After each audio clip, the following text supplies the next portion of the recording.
Every day, every hour, God gives us enough grace. In all the difficulties,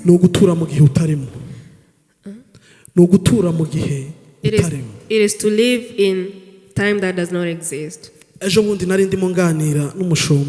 A few days ago, I was speaking with the pastor. He gave me a testimony of people he preached to on Saturday. Told me there are people who believe in seasons without knowing God exists, without believing in Him. They hear Him as any other thing.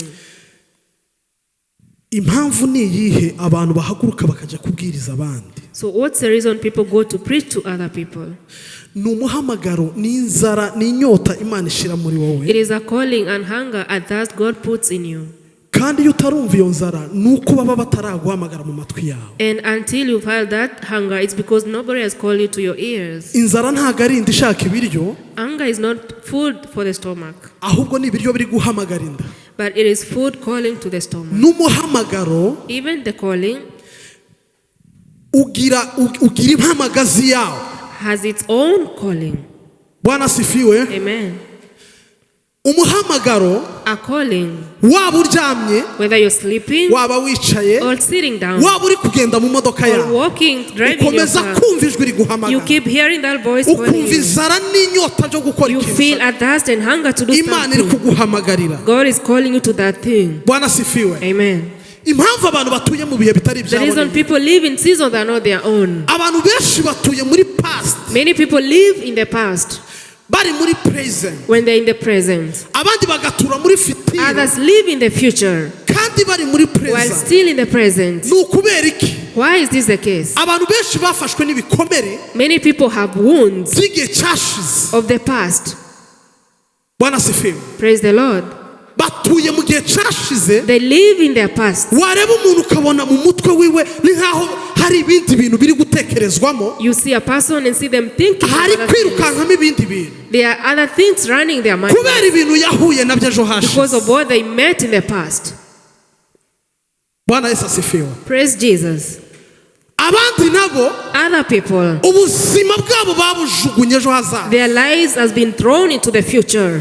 Kristo benshi batuye aha. And many Christians who live there, Babaye abantu bafitire cyane. they are people of so Kuruta futuristic uko batura muri iki gihe more than they cy'Imana. live in the present time of Mu God, gihe cya none. the time of today. Ni ukubera ko umwongereza yavuze ngo ni present cyangwa present. Why did Umufaransa the cyangwa Englishman say it's a present? Nkunda kumva iryo jambo. I love that word. Bakunda kurikoresha nka gift cyangwa impano. It's another word for a gift. Uyu munsi ni impano Imana iba Today is a yaguhaye. gift God has given you. Uyu munsi This day, icyo utekereje uyu munsi what you think about today kigena uko uzabaho n'igihe kizaza. says what you'll be in the future. Iyo ubayeho neza muri uyu When you munsi live better today, ejo hawe haba heza. your tomorrow becomes better. Bwana sifiwe. Amen. Ineza yawe wigirira uyu munsi The goodness you do to yourself today igena amahoro uzaba ejo gives your hazaza. peace for tomorrow. Bwana sifiwe. Praise Jesus. Nuko abana b'Imana bagomba kubaho. This is how people of God should live. Buri munsi Every day angenera ubuntu bukwiye. gives me sufficient grace. Hallelujah. Amen.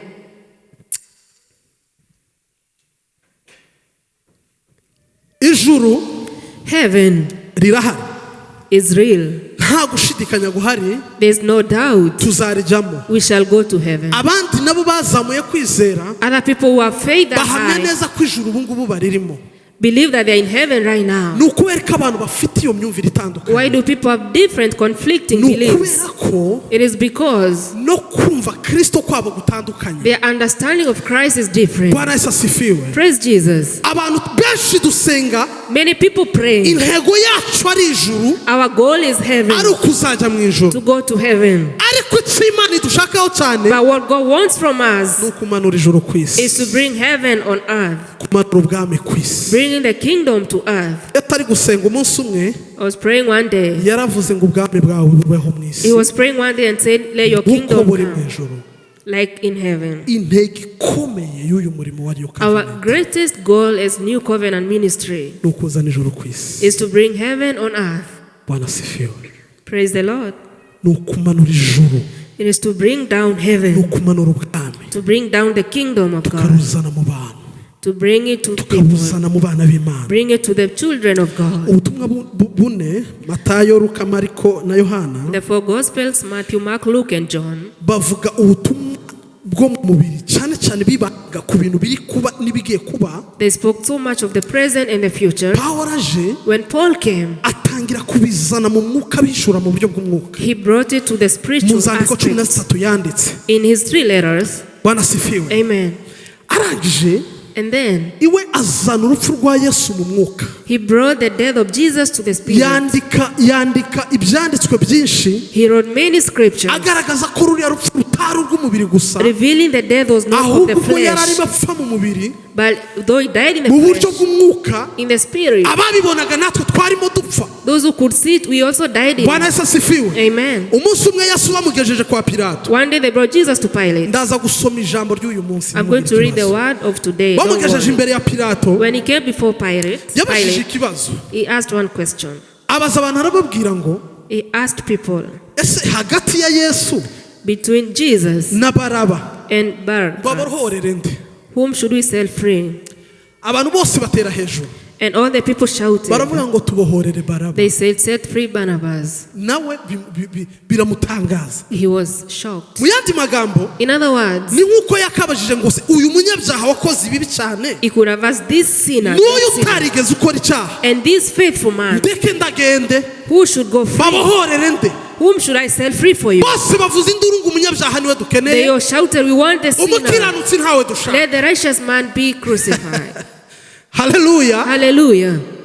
Ariko impamvu yari iyi. But what was the reason? Nuko mu rupfu rwa Kristo Was in the death of Christ, harimo hahamagara abantu benshi cyane bari kuzarukomokamo. a lot of people are being called from that. Hari hakubiyemo na Baraba ubwiwe. Even Barnabas himself was in that. Iyo baza guhitamo Baraba, If they were to choose Barnabas, Baraba yari kurimbuka. he could have perished. Ariko kubera ko Kristo But because mu Christ, rupfu rwiwe harimo irembo rya Baraba, in his death, there was a gate of harimo irembo Barnabas, ryawe, and your gate as harimo well, irembo ry'isi yose. and for the whole world as Ubu nibwo well. butumwa twikoreye tugenda tubwira isi This is the yose. gospel we preach to people now.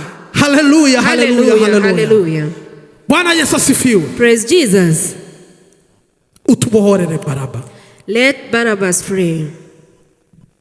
Urupfu rwa Yesu The death of Jesus, ntago rwari rubabaje ku bantu bari mu buryo bw'umwuka, abantu babireberaga mu buryo bw'umwuka, for people who saw the ntago rwari spiritual rugakurira, aspect, it was not a death to cry ahubwo about. ikuzimu bari mu kazi. But heads was in Urupfu rwabo working, rwabaye rwo kurira kubera ko bari batsinzwe ikintu gikomeye. and they were crying because they were being Bari conquered. bagiye kubaho batongeye gukandamiza abantu. They were going to be Twari conquered tugiye forever. kubaho turi abantu bafite We were going ubwisanzure to live as free people kubw'urwo rupfu rwa Kristo. from the death of Christ. Reka mbabwire ikintu kimwe. Let me tell you one thing. Iyo umuntu apfuye, When a person dies, sibwo abatangiye urugendo rwo kubaho ubumana cyangwa kubaho ubundi buzima bw'Imana. they start a new life of living Umunsi in God. Kristo The yapfuye, day Christ died, nibwo urupfu rwagize ubusobanuro ko that is when death was explained twebwe abana as b'Imana that we as tugiye the children kubaho of God, ubuzima bw'iteka we are going ryose. to live eternally. Ubuzima bwa Kristo The life of cyangwa Christ, urupfu rwa Kristo or the death of Christ, rwabaye urw'agaciro kuruta urwo wewe wapfa, became so kuko powerful than urupfu you rwawe si died. ryo rembo rikwinjiza mu Because ijuru, your death is not the si gate naryo taking rembo to heaven, rikwinjiza mu bundi or buzima. either to another Urupfu life. Kristo yapfuye rimwe The death Jesus niryo died ryabaye once irembo ritwinjiza. became the great gate for us. Bwana Yesu asifiwe. Praise Jesus. Ezekiel, hari ijwi riduhamagara There's a voice calling us, ry'ububyutse, a voice of revival, rihamagara wowe, calling you, rihamagara New Covenant. new covenant. Bwana asifiwe. Amen. Ijwi ry'ububyutse, A voice of ijwi revival, riduhamagarira a voice calling you kugeza no ku bantu batumva bino bintu, until people kugira don't ngo understand these bumve. things, to hear them and kandi understand. si New Covenant gusa, And not just new itorero covenant. ryacu twese hano All the church West here, Minister, West iyi Minister niyo Chapel. ntego. This is the main Ni goal. ugusohoka It is to go out ugafasha abantu bari gupfa muri iyi si, and save people who are dying in bari the world, gupfa bishwe no kutumva ubutumwa dying bwiza. because of not understanding and Umuntu hearing wihuse the good nadusomere news. Somebody to read for us. Ezekiel 22 Ezekiel no kuri 22, 30. verse 30. Sigaje iminota 6 sinzi ko biri buze gukunda, reka masome nihuta. Let me read. Kandi nashatse umuntu muri bo wasa n'inkike, wahagarare imbere yanjye mu cyuho, hagararire igihugu kugira ngo ntakirimbura, ariko ntawe nabonye. 22:30. Ezekiel 22:30. And I sought for a man among them that should make up the hedge and stand in the gap before me for the land, that I should not destroy it, but I found none. Igihe cyose tugiye imbere y'Imana, Every time we come before the Lord, tuba dufite icyo dushaka kubwira Imana, there is something we want to tell Him, tukibagirwa ko and we forget that hari n'icyo Imana idushaka. there is something God wants from us. Imana ifite gushaka, God wants something. Imana ifite icyo ishaka. He wants something. Yandika muri iki gihe When He wrote this book ibwira Ezekiel, to Ezekiel, irabwira ngo iramubwira ngo He told Ezekiel, hari ubushake nafite, I also want something, ariko ubwo bushake mfite but my need, ntago ndi kubona. I can't find it. ndi gushaka umuntu nakorana I nawe. am looking for somebody to work with. Kandi muri iki gihe hari abantu basengaga, And there were people praying at that time. hari abantu biyirizaga, There were people fasting at that time. ariko Imana igiye kureba But when God was looking down, iravuga ngo ibihura n'ubushake bwanjye ntabwo ndi He kubibona. said, I don't find anyone that I'm looking for. Bwana sifiwe. Amen. Buri gihe iyo Imana ishaka guhagurutsa ikinyejana, Every time when God wants to bring up a generation, iraza ikareba He comes and sits ikavuga ngo se nakorana nande. and asks, whom can I work Muri with iki gihe in this moment? natuma nde? Whom can I Muri send iki gihe in this time? ninde muntu nabwira? Whom can I tell? Irashaka iravuga ngo nta muntu ndi kubona. And He said, I cannot find anyone. Bwana sifiwe. Amen.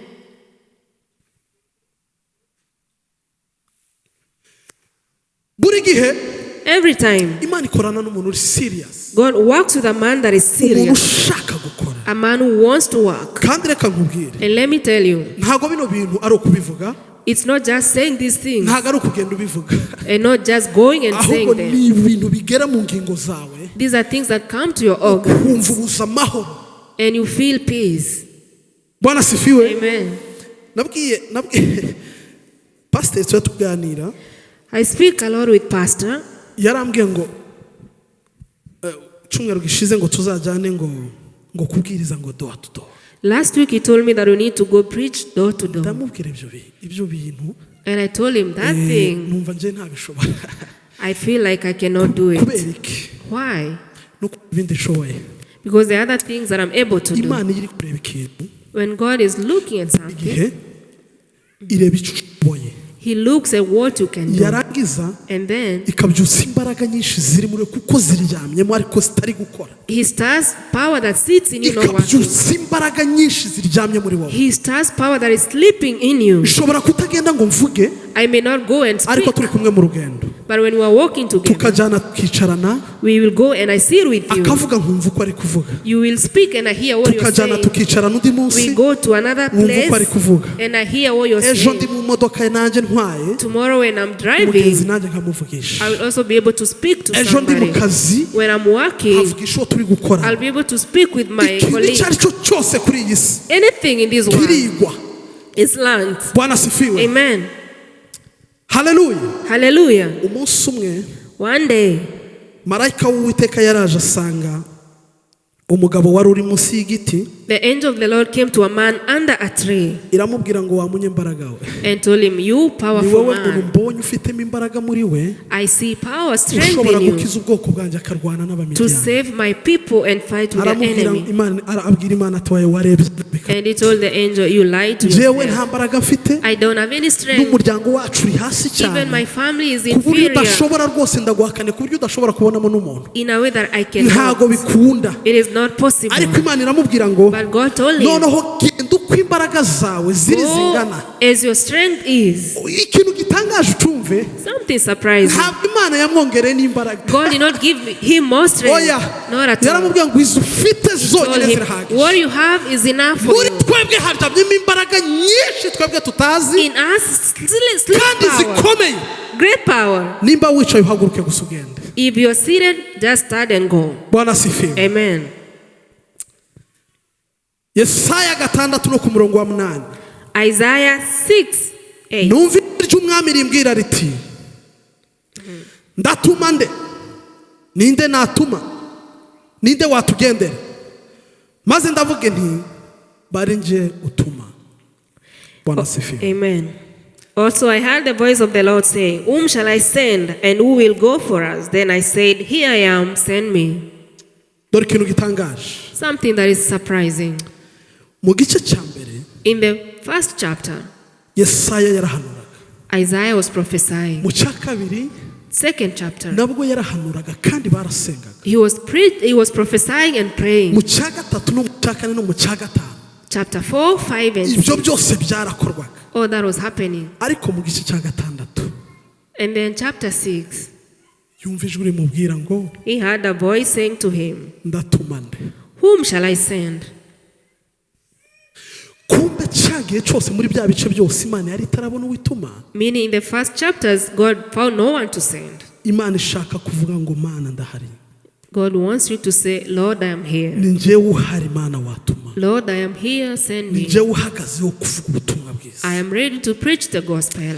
Umugabo umwe yabajije mugenzi we, One man asked his friend, ndi gusoza ndi gusimbuka ibintu byinshi kubera amasaha, I am jumping many things because of time. aramubaza ngo He asked him, ngo ese ni ukubera iki what's the reason? buri gihe iyo ubwirije Every time when you preach, abantu bumva kandi bagasigarana ibintu bikomeye cyangwa bagakizwa ari benshi? people get saved in lots of numbers. Aramuhamagara amubwira ngo ngwino hano, He asked him and said, come over. amujyana mu idirisha rya etaje, And he took him to a window of a story building. amwereka mu muhanda abantu bari kugenda, And he showed him on the road people are walking. aramubaza ngo ubonye iki? And he asked him, what did you see? Aramubwira ngo mbonye imodoka n'abantu bari kugenda mu muhanda. He said, I saw cars and people walking. Aramubwira ngo niba ukibona gutyo And the man told him, if that is what you see, uracyafite urugendo rwinshi, you still have a long journey. ntabwo abantu bakizwa ukibona gutyo. People cannot get saved when you see them as that. Aramubaza ngo wowe ubonye iki? And he asked his friend, what did you Aramubwira ngo see? njye bari abantu ubonye bari kugenda,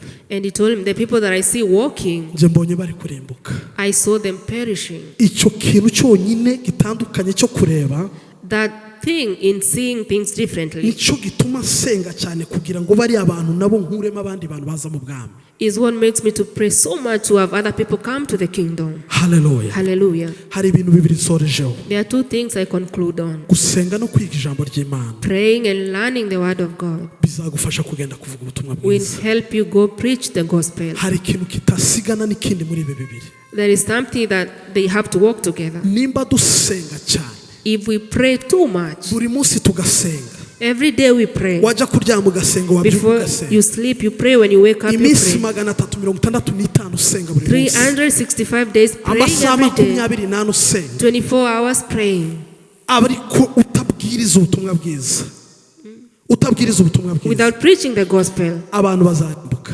people are going to perish. N'ubundi abantu bazarimbuka. In any case, they are going to Niba perish. unabwiriza gusa If you only preach ariko udasenga, without praying, ni hahandi bazarimbuka. same case they'll perish. Ariko nimba usenga But if you pray warangiza ukanabwiriza, and then preach, abantu bazakizwa ku bwawe. people will get saved because of you. Ndagushimiye, Father, I thank you. uhimwe no guhora ku ngoma. Praise be to you who live in Izina God. ryawe ni rinini cyane, Your name is so great. izina ryawe ni umunara Your name is a great tower. abantu benshi bakirizwamo. People run to it and are Ndagushima saved. ku gitondo cy'uyu Thank you munsi, for this morning today. ndagushima kuri Imana idukunda, Thank you because you love us. ndagushima kuri Imana yumva Thank you gusenga. for being a God who hears our prayers. Reka abana bawe mwami barusheho gusobanukirwa Let your ubwinshi bw'imbaraga children wabashizemo, understand the power that reka you put in barusheho them. gusobanukirwa umuco mwinshi Let them wabashizemo. understand the light you put in them. Ese byamera gute Mana How would it be, buri God, muntu wese asobanukira ijambo rivuga ngo turi umudugudu wubatswe ku mpinga if we all could z'umusozi, understand that we are a city built on a high ubasha hill kwihisha, that cannot be abantu hidden? bose barawubona. Everyone can see. Byamera gute How could it be tumenyera ijambo rivuga ngo turi umuco, if we knew the word that says niyo that the wawutwikira light ntibishoboka, and we cannot be uwo muco covered? ntutwikirwa. The light cannot be Uyu muco covered. mwami iyo ubaye mwinshi urarasira This isi, light spreads uyu its muco niwo rays. urasa hari umwijima hakabona. And when there's darkness, they Isi see. yuzuye umwijima. The world is full of Ndagushima ko darkness. duhagurukije mu gihe Thank nk'iki you because Mwami, you've called us at ngo this time dutangaze urukundo rwawe, to proclaim your ahari love, ikinyoma gihunge, where there is ahari light umwijima uhunge, and the mu darkness is izina rya free. Yesu. In the name of Ubuntu Jesus. bwawe buraduhagije Your Mwami, grace is ubuntu sufficient, O bwawe God. ni bwinshi ku Your buzima grace is bwacu, so much in our ubuntu bwawe ni lives. bwinshi Your Mwami. grace is sufficient, O God. Ushimwe ko waduhishuriye Thank ubwiza you for bwawe, revealing this to mu us. izina rya Yesu In Kristo the name of Yesu. Jesus Christ. Urakoze data, Thank you, Father. amen. Amen.